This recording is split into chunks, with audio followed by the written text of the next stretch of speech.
Quand on arrive à l'aéroport de Bangui, c'est aussi un camp de réfugiés qui touche la piste d'atterrissage. Donc là, c'est le côté chrétien. Il faut savoir qu'il y a deux parties. Il y a le côté musulman et le côté chrétien.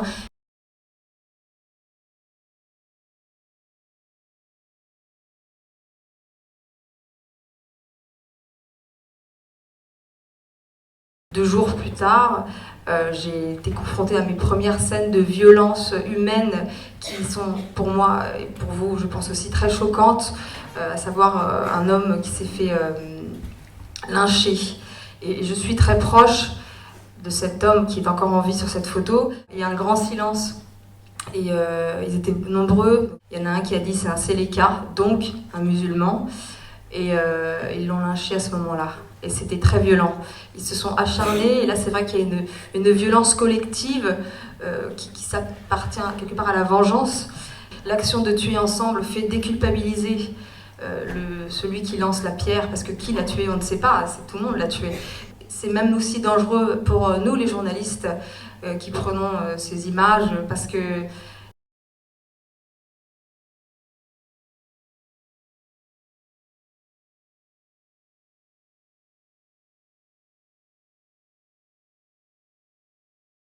cet homme n'était pas Séléka par ailleurs, il était a priori juste musulman.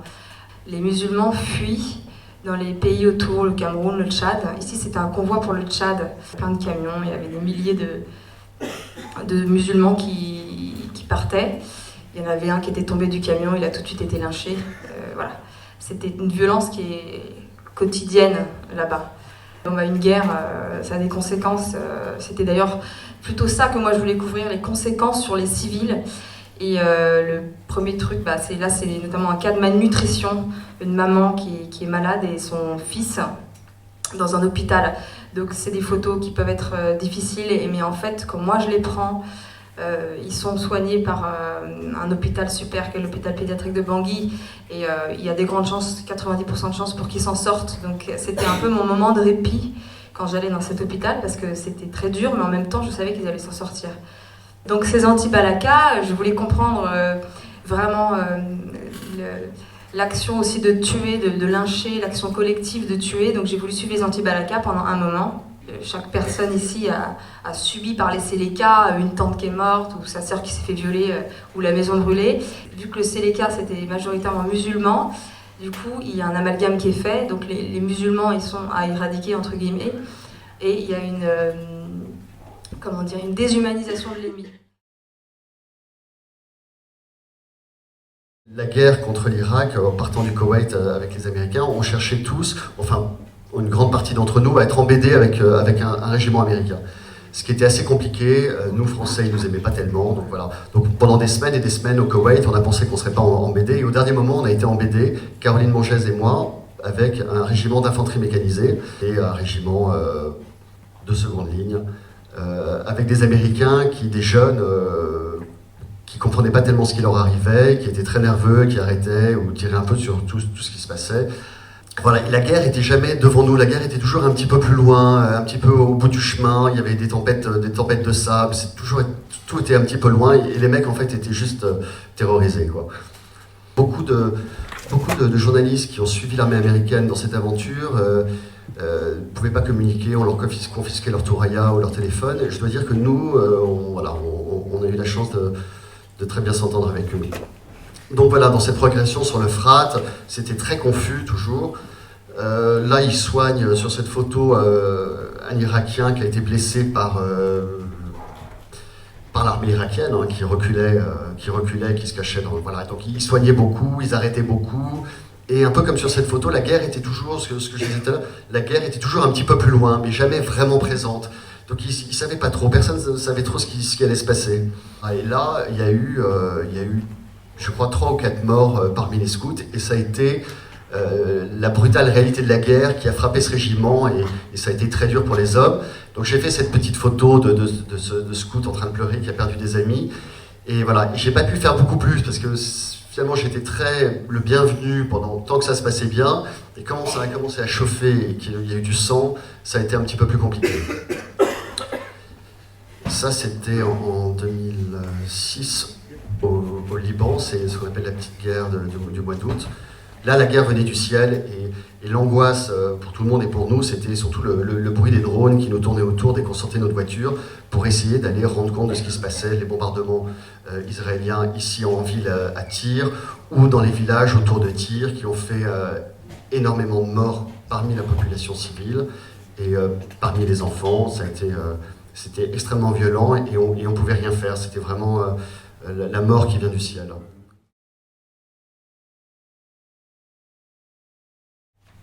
Le tank, c'est l'armée libanaise côté chrétien, le char, religion indéterminée. C'est un hôpital psychiatrique bombardé par les Israéliens. Un prêtre qui se fâche. Arafat qui s'en va.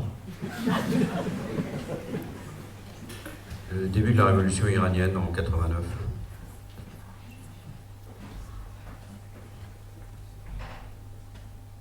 Ça, c'est la Somalie, c'est Mogadiscio.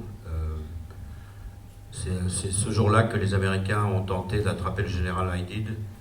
J'attendais, moi, au marché Baccarat, près de l'hôpital, pour faire une interview. Et c'est à ce moment-là que les 2 hélicoptères américains Black Hawk sont tombés. Et j'étais du côté des rebelles à ce moment-là. Pour la petite histoire, là, le type avec le bazooka, là, en bas à droite,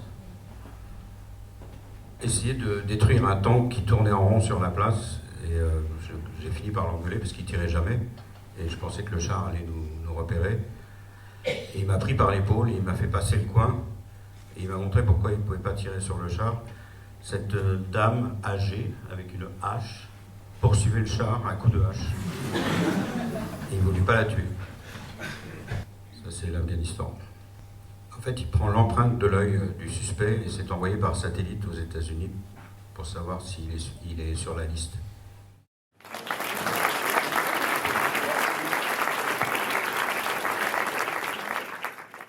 Ça a toujours été difficile de trouver une place pour la guerre. Je me rappelle que pendant le Vietnam, la guerre du Vietnam, il y avait un Paris Match où j'avais placé 2 photos. Il y avait la couverture, c'était Bardot. Donc, oui, c'est plutôt Hollande aujourd'hui. Mais, voilà, j'ai dit Gaillet, mais c'est un peu. Voilà. Mais le showbiz et le tout venant a été toujours plus fort et plus vendeur que les photos de guerre, surtout quand les guerres durent. Donc on peut faire des reportages de guerre avec l'appui des journaux au début des conflits, mais quand ça dure trop longtemps, ça lasse le public. Et malheureusement, les combattants et les civils et les photographes qui restent tout seuls, un peu orphelins des publications. Mais on ne travaille pas que pour le news, là, on travaille aussi pour la mémoire et pour la mémoire collective. Donc c'est pas très grave. Et quand j'ai dit à mon père en 68 que je vais être photographe de guerre, il m'a regardé et il m'a dit tu vas être pauvre toute ta vie. Donc la période dorée, on repassera. Ce qui a changé, c'est qu'on était moins nombreux. La photo était moins accessible, les appareils, on va dire, mécaniques, il y avait moins d'automatisme. Je ne sais pas ça pour toi. Mais voilà, il fallait faire la mise au point à la main, il n'y avait pas de moteur, la cellule était à la main, il fallait développer ses photos, enfin voilà. Et c'était plus lent, parce qu'on n'envoyait pas tout de suite. Il fallait trouver un passager, il fallait que l'aéroport soit ouvert, les photos arrivaient 3 ou 4 jours après à Paris, il fallait ensuite les envoyer à New York, les développer. Enfin, voilà, l'information venait plus lentement, mais on avait en même temps plus de temps pour la faire. Mais est-ce que cette immédiateté aujourd'hui de transmission, cette capacité de transmettre quasiment instantanément une image que tu prends, est-ce que ça ne change pas la façon de travailler, la façon d'envoyer les images, la façon de les produire? La seule façon que ça a changé, c'est qu'on ne peut plus aller au bar le soir, parce qu'on est obligé de choisir ses photos.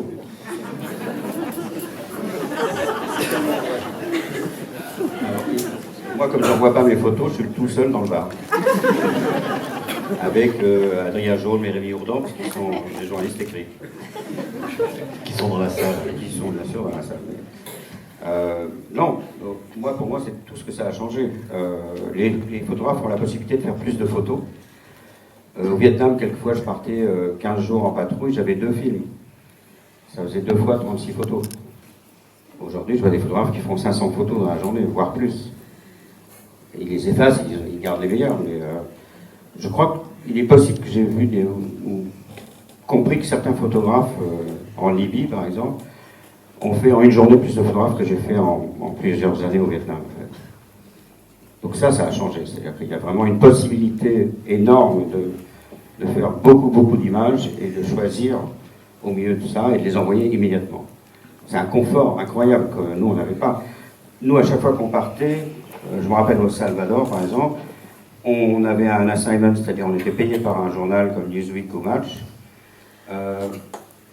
Le journal décidait le lundi de nous payer jusqu'au vendredi.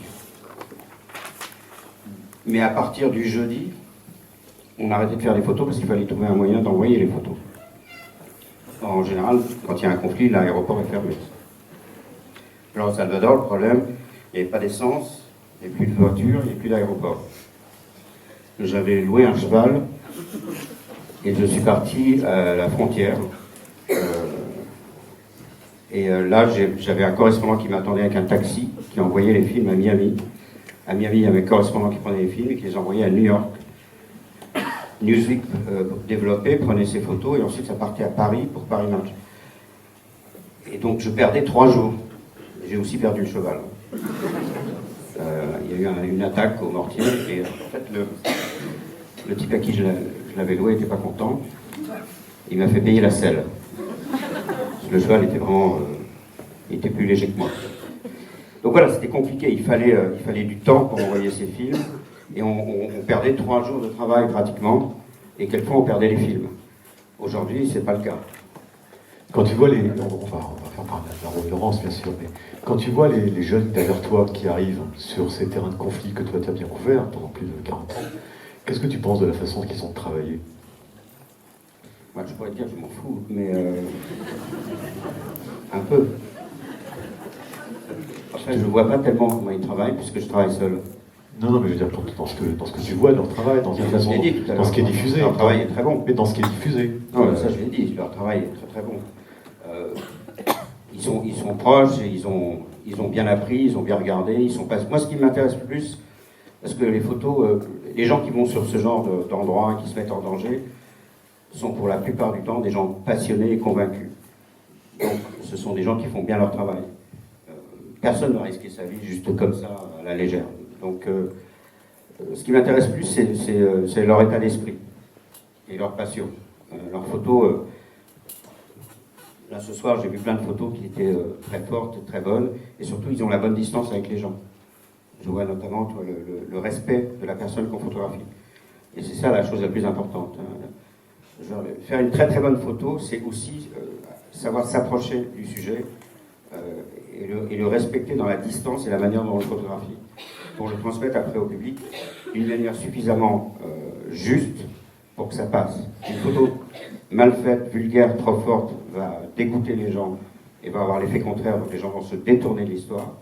Une photo qui a trouvé le ton juste va interpeller. Notre métier, c'est ça, c'est d'interpeller les gens pour qu'ils soient au courant. Et ces photos, ce soir, m'ont interpellé. Et alors toi, Alvaro, est-ce que, dans ce que vient de dire Patrick, est-ce que tu retrouves des règles de fonctionnement, des modes de fonctionnement? Est-ce que tu te sens proche de la façon que Patrick a de décrire le travail que tu fais? Ou est-ce que tu trouves, par rapport à ce que tu disais tout à l'heure, et Match, la contrainte que représentait Match, avec les contraintes de temps aussi, parfois le journal réagit un peu tardivement par rapport à un événement et t'envoie après la bagarre, ou sur des moments qui sont un peu plus calmes, plus posés, et le type d'image que tu ramènes surtout. Oui, ça peut arriver de partir tard, mais c'est normal. Une grosse rédaction, l'actualité n'est pas leur seule préoccupation. Ils ont tout un journal à faire et il n'y a pas une personne absolument complètement dédiée à l'actualité. Et ce sont plutôt les photographes et reporters qui font ça au sein de la rédaction, il n'y en a pas beaucoup, dont c'est la passion, l'intérêt, qui suivent ça, qui suivent très peu de dossiers, qui sont capables de dire voilà, c'est le moment d'y aller, etc.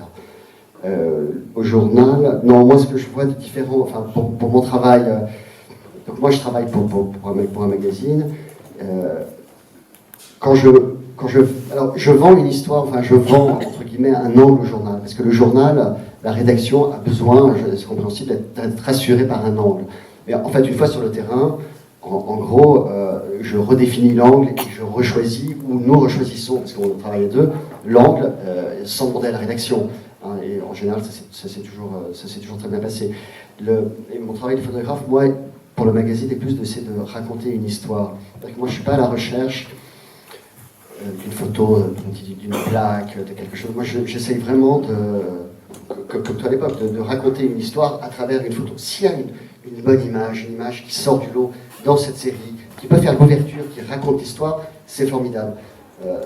Et sinon, pour la manière de travailler, moi j'ai l'impression de travailler de la même manière depuis le début, sauf que moi j'ai débuté, mes premiers reportages c'était en film. Donc effectivement, il y a mais on en parle souvent, hein, ce moment où il faut envoyer des films, etc. Juste l'avantage de pouvoir travailler jusqu'au dernier moment du bouclage. Donc évidemment, on travaille effectivement beaucoup plus qu'avant, beaucoup plus tard. On n'a pas ce temps de répit entre le moment d'envoyer et le moment de la parution.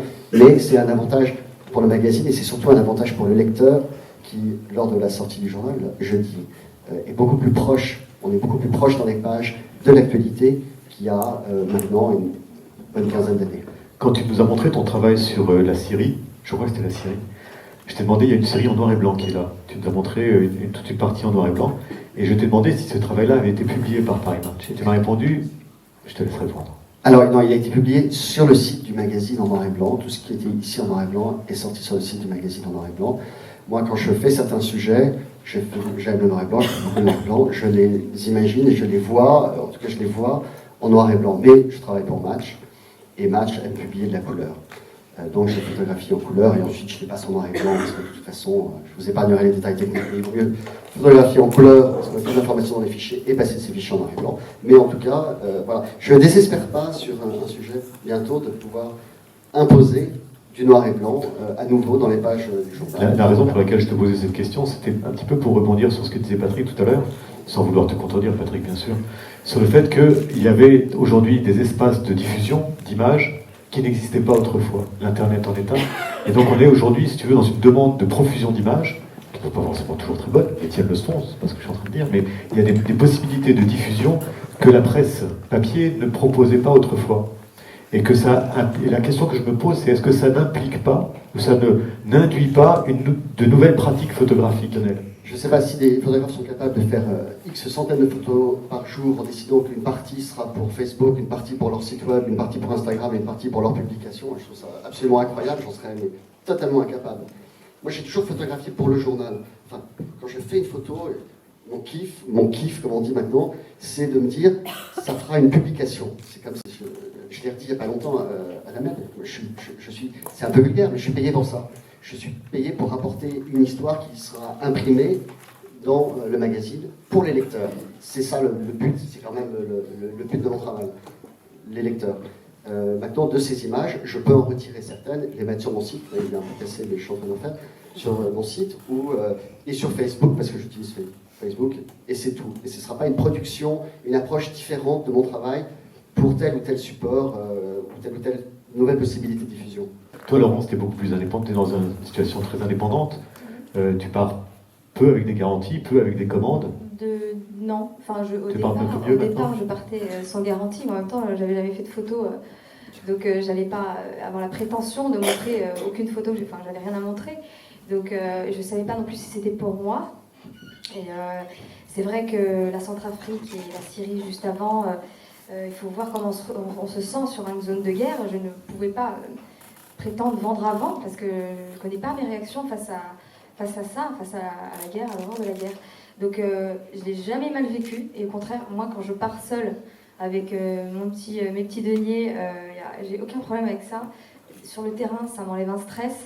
Ça me permet de prendre du temps. La Centrafrique, j'ai appris à faire des photos en Centrafrique. J'ai pris le temps. J'avais économisé avant et par ailleurs, je suis toujours rentrée dans mes frais.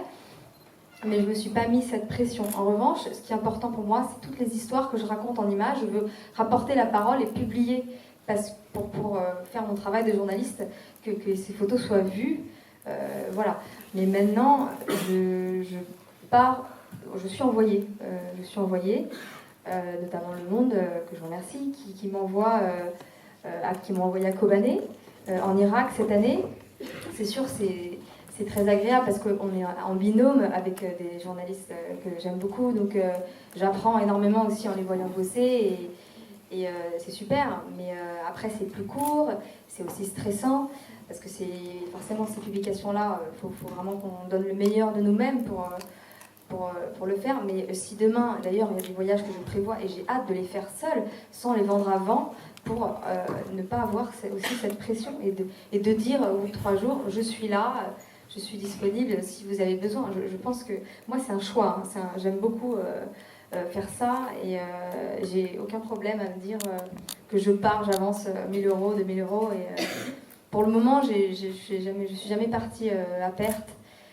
Mais ça va arriver, c'est sûr, c'est normal, et c'est pas grave. Ce métier, on le fait parce qu'on a envie de vivre, l'aventure, et après, quand on rencontre les gens qui souffrent, de raconter leur histoire. Et après, effectivement, moi je crois qu'il y a beaucoup plus de facilité à travailler aujourd'hui avec un matériel incroyable.